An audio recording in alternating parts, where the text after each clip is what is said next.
Okay, everybody, important stuff right here.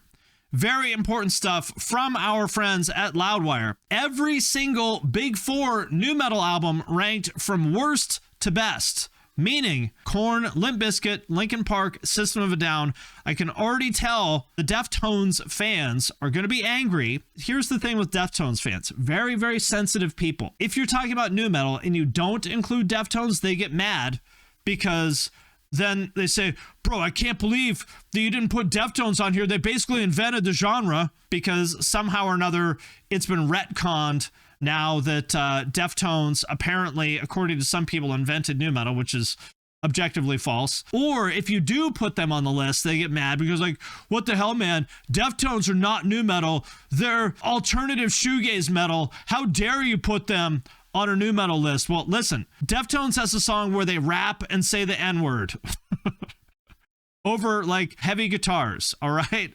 If that's not nu metal, what is, people? But anyway, this is Loudwire's opinions, not ours. The Deft ones are not on this list. So if you don't like it, you can take it up with Loudwire, but we'll take a look here and see what they think. Listen up, football fans. This is the last weekend of the year to get your football bets in. I've teamed up with DraftKings, and right now is the perfect time to get your shot at the crown. DraftKings is giving all new customers $200 in bonus bets instantly when they place their first $5 bet on anything. There's no time like the present. Download the DraftKings app now and use my promo code FIN. That's right, new customers who bet just $5 will get $200 in bonus bets instantly.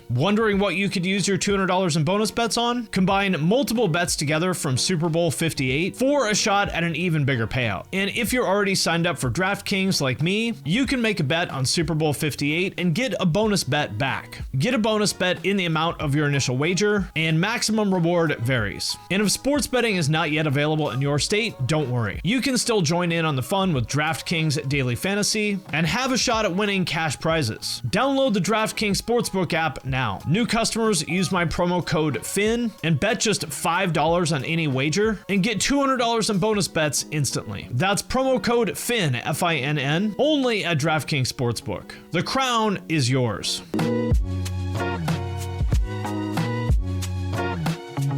A note here, a special notice for Korn fans before we read the list. Don't freak out when you see a bunch of Korn albums in a row. Korn have 14 studio albums compared to Linkin Park's 7, Limp Bizkit 6, and System of a Down's 5. Quite literally, Korn have double the amount of albums as any other band here, so naturally, they're just going to pop up on the list that much more often. So I think that's an important note. Korn does have a ridiculously large discography, so they're going to be overrepresented here. That does not mean that they're bad. So let's check it out. Number 32 is Limp Bizkit, Results May Vary. This is the one without Wes Borland after he quit in 2001. And yeah, it's not great. It does have one good song on it. I forget the name of it. The first song is actually pretty good, but yeah, not a great album. I don't know if I would say it's the worst out of them, but valid. Next, Korn, Untitled. Yeah, so this is the first one without David Silveria. Like it says, the band initially chose to work with the blockbuster production songwriting team called The Matrix, but ultimately didn't care how things sounded, so then later handed things over to Atticus Ross from Nine Inch Nails. Yeah, it's not a bad album by any means, because Korn at their worst is still pretty good. It's not like terrible, but it's just sort of like, it's not their best. So, valid. And then another one, Korn 3, Remember Who You Are from 2010. I agree with this. This is sort of like Korn's low period, right? After, David left and after the guitarist left, the middle years of Korn, not their best. I want to stick up for the supposedly bad Korn albums. Let's put it this way. 2010 Korn is still a lot better than most bands at their very best, right? In my personal opinion. So let's just keep that in mind as we go on, but valid. Okay. Another Korn album, Take a Look in the Mirror from 2003. I'd have to look to see what songs are on this one, but yeah, I think that's fair. Next, another Korn album, The Paradigm Shift. This is when Head came back. I think this is pretty good. Now, I'm feeling triggered, okay? Even though they put this warning here that there's going to be a bunch of Korn albums that sort of appear in a row. I'm feeling a little bit triggered here. I would say that, like, you know, System of a Down, Steal This Album, I would say is probably worse to me than some of these Korn albums. I'd have to maybe listen to them back to back or something. But yeah, and I would say, and the Limp Bizkit, Gold Cobra, I would have maybe put this lower, but you know, whatever. We're splitting hairs here. The point is, we can all agree this is not Korn at their best. Korn, Requiem, this was one of their big comeback albums. Now, I definitely think this is a pretty good album. This was sort of their big comeback. This is after they had been a band for 30 years. 30 years into their career, I listened to this album expecting it to be bad.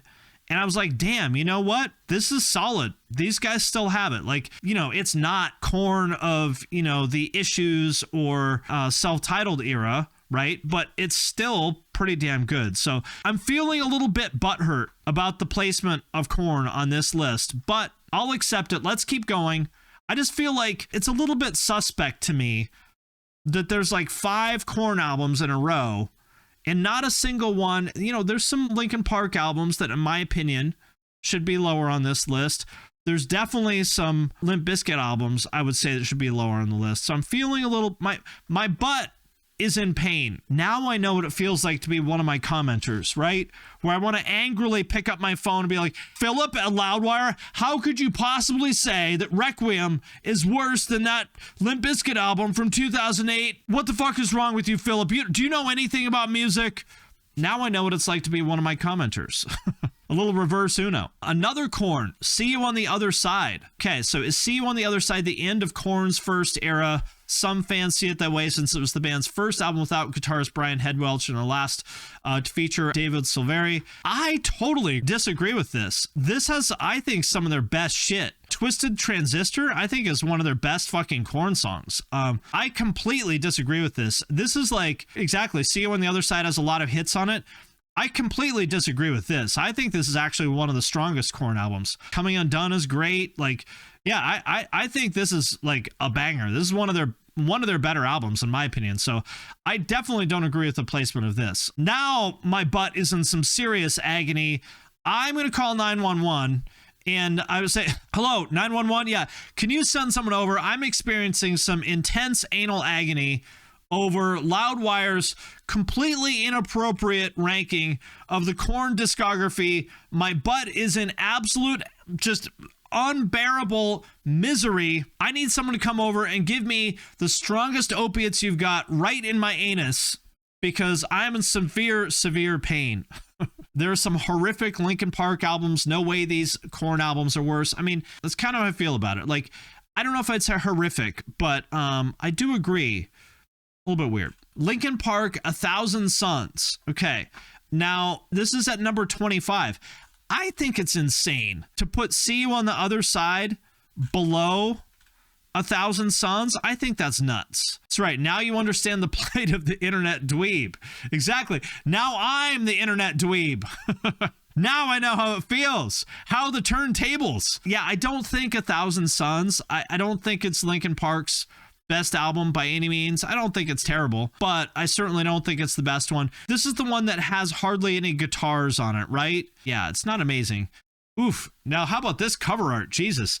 So this is one of the albums in which Head was back, and it's hard for me to even remember which songs were on this. So, like, yeah, to be honest, I don't remember what's on this album at all. This cover art is really bad. This looks like some, like, deviant art shit, you know, from one of those people that got an iPad Pro and Procreate. You know, this is the kind of art they make, and you're like, man, you're so good at, like, using this app, but you have terrible taste. That's what this cover art reminds me of. To be honest, I don't remember any of the songs that are on this, so I cannot comment on that. Okay, System of a Down, Hypnotize from 2005. Still a solid release. System of a Down's Hypnotize is often considered by fans and critics as not reaching the same pinnacle as the band's best achievement. One reason is it's perceived too similar to its companion album Mesmerize, released earlier the same year. I think that's fair. a dual release strategy some felt hypnotized lacked the same distinctiveness and groundbreaking elements that characterized the band's earlier work. Yeah, I mean, I agree with that. I personally, I'm a confirmed System of a Down disliker. I would put this one much lower though, but I think Steal This Album is the worst thing System of a Down ever did personally. I think it's their worst stuff because it was all B-sides. Right? It's all B-sides from Toxicity. It's stuff that, as I recall, that didn't make it into the Toxicity sessions. And so they're like, well, we'll just put it out anyway. And there's a reason for that. I don't know why people hold that album in such high regard now. I think it's like objectively, other than the demos, of course, objectively the worst thing that they've ever done. So I would put it lower than this, but whatever. Okay. Linkin Park, Living Things, talk about a welcome commercial reception. Debuted at number 1 on Billboard when it emerged in June of 2012. 12 years after the success of Hybrid Theory, Linkin Park showed the world they were still the hottest rock band around. Yeah, here's the thing with like the later Linkin Park albums is I feel like people judge them unfairly because they want it to be Hybrid Theory or they want it to be Meteora, and it's just not. I mean, Linkin Park has never been that band that's going to do the same album, 3 times. It's just not who they are, and they're not nu metal guys. Like, they made a nu metal album or 2, but that was never what they were going to do. And so I think it's a little bit unfair to sort of, judge them based on whether they sound like Meteora. I think the later Linkin Park albums are actually pretty good. Okay, The Path of Totality. I'm glad to see that this one is ranked this highly on the list. This is the one that they did with all the EDM producers like Skrillex and Datsik and Kill the Noise, and I think Noisia might have been on this one too. I could be wrong about that. I think this is really cool. I don't know that I would necessarily choose to listen to this album now, but I think it's really cool that they did it, and it was very ahead of its time, and so I'm glad to see that they put it on this. Yeah, but this is a good point. But how is this above See You on the Other Side? That's a little crazy. To put this above See You on the Other Side, this is where now I am the butthurt internet dweeb that's furious that the guy on the internet didn't mirror my opinion on nu metal. How dare you, Philip? How dare you not mirror my opinion on nu metal? I feel disappointed, furious, wrong. I'm going through a lot, guys, right now. I'm going through a lot, and I just need some time to come to terms with what I've read today. Okay, One More Light by Linkin Park. I love this album, and this is true. They have tried to evolve throughout their careers, sometimes with great results, but other times not all their fans who embrace the change. The latter was more the case for One More Light, a bit of a critical backlash. Still, it remains now as the final swan song for late Chester Bennington. First of all, I love this cover art. What a beautiful image. And especially knowing what Chester was going through at the time, you see an image like this. And to me, fortunately, my depression is not as bad as it used to be. I'm in a good place now, but there was a long time where I just woke up every day and wanted to kill myself. And looking at this image, it reminds me of what it's like to be doing something like this when you're depressed, because you're here, but you're not present. You don't feel like you're there. You're just like watching other people have fun and wishing that you were having fun and wishing that you felt good. And you're like, I should be happy right now because, I'm at the beach with my family and it's a beautiful day out and everyone's having fun, but I feel like shit. And I just sort of can't let myself, like, I can't enjoy this, right? Like, you're on the outside looking in. That's what it feels like to me. And the song One More Light, it's almost actually hard for me to listen to because it's just like lyrically so heavy. The fans' reception of this album definitely didn't help Chester's mental health. Yes, for sure. Listen to that song if you haven't. Apparently it's about one of their friends dying of cancer, but the lyrics are just so intense that I can't listen to it. And I think this album is fucking incredible for that exact reason. Now, obviously, it doesn't sound like Meteora, and doesn't sound like Hybrid Theory, so the people who don't like it, but I absolutely love this album. I think it's incredible. Okay, Limp Bizkit, Gold Cobra from 2011. I think this album is bad. I really do. I don't agree with this. Gold Cobra features some of the band's best songwriting ever. I don't agree with that at all. Limp Bizkit existing in 2011, it just doesn't work to me. Above any, I don't know how you could put Gold Cobra above all those Korn albums. I mean, it's crazy to me. I do love how shitty the cover art is. Like, you guys familiar with the concept of outsider art? Like, you go to these art shows and it'll be like an oil painting that's done by like some schizophrenic grandma that's been institutionalized for like 30 years or something like that. That's what this looks like to me. It's like just weirdo outsider art. So I appreciate that. But I think it's a little bit crazy to put Gold Cobra this high. I think that's a little nutty. Korn, The Nothing from 2019. I don't know if I put this one this high, but this was a good album. This is after Jonathan Davis's wife died. He was going through a lot, and you could tell. It's a damn good album. I'm on board with it. System of a Down steal this album in 2002. I talked about this. I don't think this album is great. Like, it's not horrible. But I certainly would not put steal this album this high, personally. I'm not on board with that. I'm just not. I'm sorry. Okay, Linkin Park, The Hunting Party from 2014. After pulling influence from the rock world somewhat on previous efforts, Linkin Park returned in 2014 with The Hunting Party, deemed a straight-up rock record as they tried to bring the energy and soul of rock back to the mass. So this was like their punk album. Yeah, I think this album was pretty good. This is like all kind of guitars. And it's actually probably my least favorite Linkin Park album. I don't like the remix album stuff, but of the good Linkin Park albums, I think it's the least interesting just because it's like straightforward rock, but I think it's a good album. Untouchables by Korn from 2002. This is a great one. This is one of their best albums. It's their best sounding album. The production on this is fucking incredible. Like, still to this day, one of the best mixes of all time. Like, it's up there with the Black Album as far as just like amazing production. Yeah, Here to Stay is awesome. Yeah, I'm on board with this. System of a Down, Mesmerized. Well, I feel like I'm not a good judge of this because I just don't like System of a Down. So I feel like I'm not a good judge of where these albums fit on the list. I just don't get it. I don't get System of a Down. It's very kind of just middle of the road to me. You know what I mean? It's like, it's not as dark as Korn. It's not as like, you know, aggressive and Chad as Limp Bizkit. It's not as like introspective and melodic and thoughtful as Linkin Park. It just sounds to me like kind of zany and wacky and sort of just trying to be weird for the sake of trying to be weird to me. Very tattoo artist core. Yes, good way to put it. Now, that's just my opinion. Obviously, there are millions of people who love System of a Down, so what do I know? But the point is, I don't think I can fairly... This cover art is fucking horrible. Jesus, like, this cover art looks like a fucking 8th grader did it, like in their graphic design class. Like, who signed off on this? Jesus. Yeah, BYOB is objectively a good song. I don't care for it, but objectively a good song. Okay. Limp Bizkit, Still Sucks from 2021. Yeah, I definitely would not put this album so high. I think $3 Bill, y'all, is decent. Significant Other is God tier. I think that album absolutely belongs at the top of this list, but Still Sucks. I think there's one good song on Still Sucks, which is Out of Style. It doesn't feel like a finished album to me. It feels like sort of a bunch of random songs that they had laying around, some of which were finished and some of them weren't finished. I'm not on board with this, people. I'm experiencing intense butt agony right now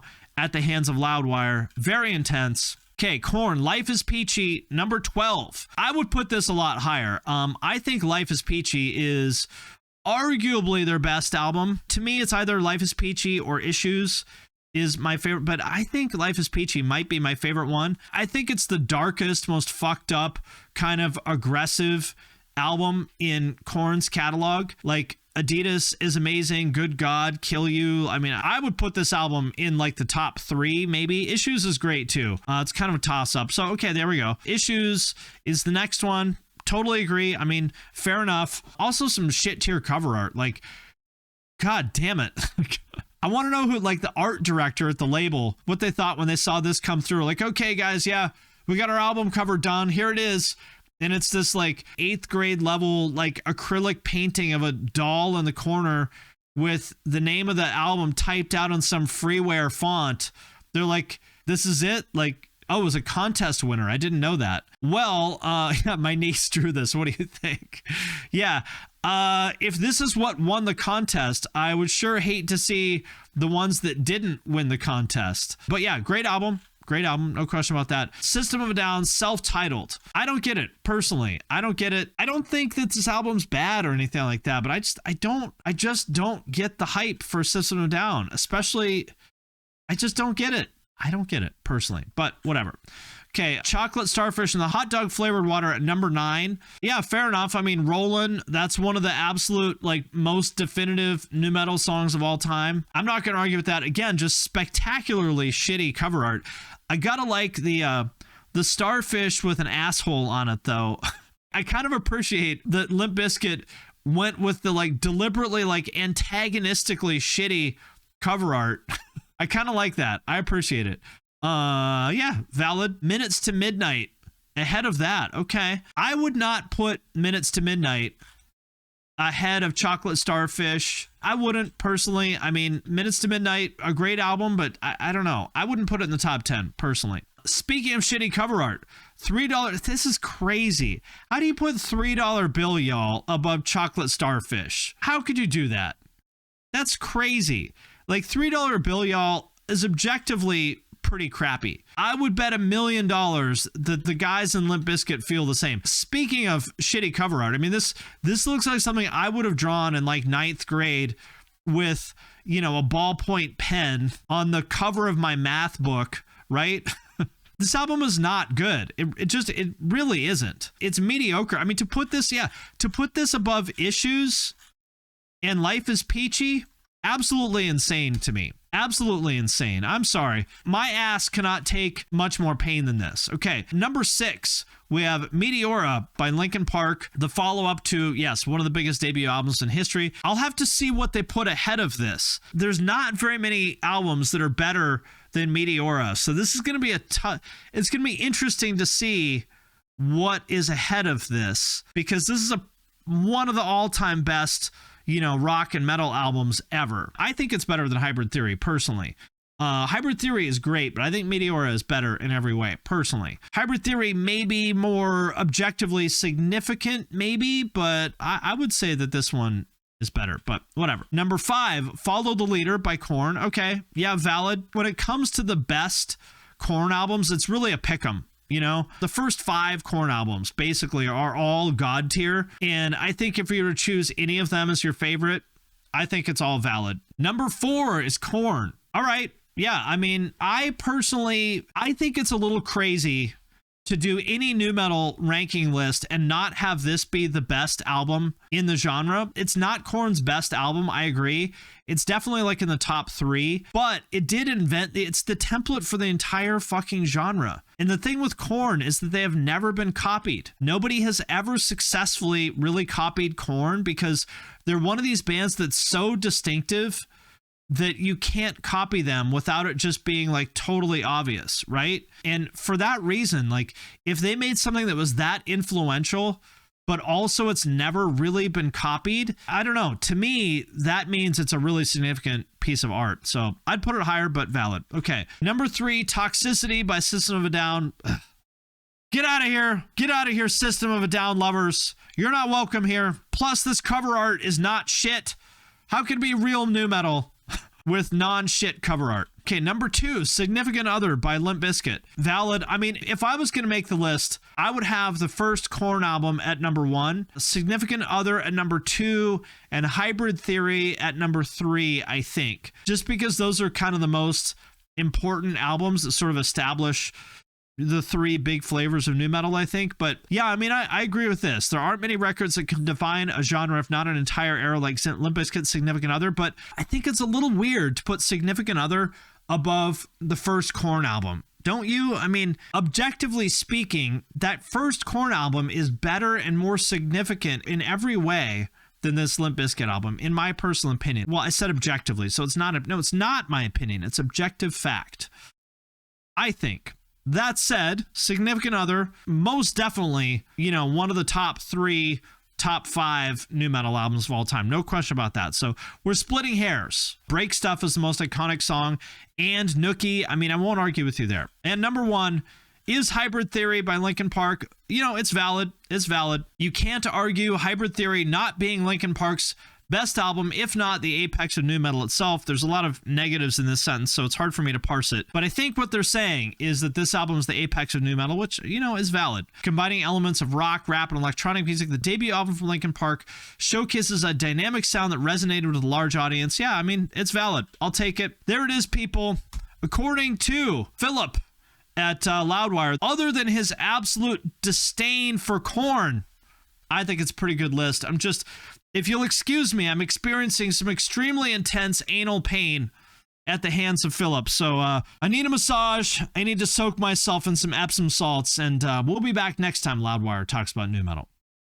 Hello, 911. Yeah, can you send someone over? I'm experiencing some intense anal agony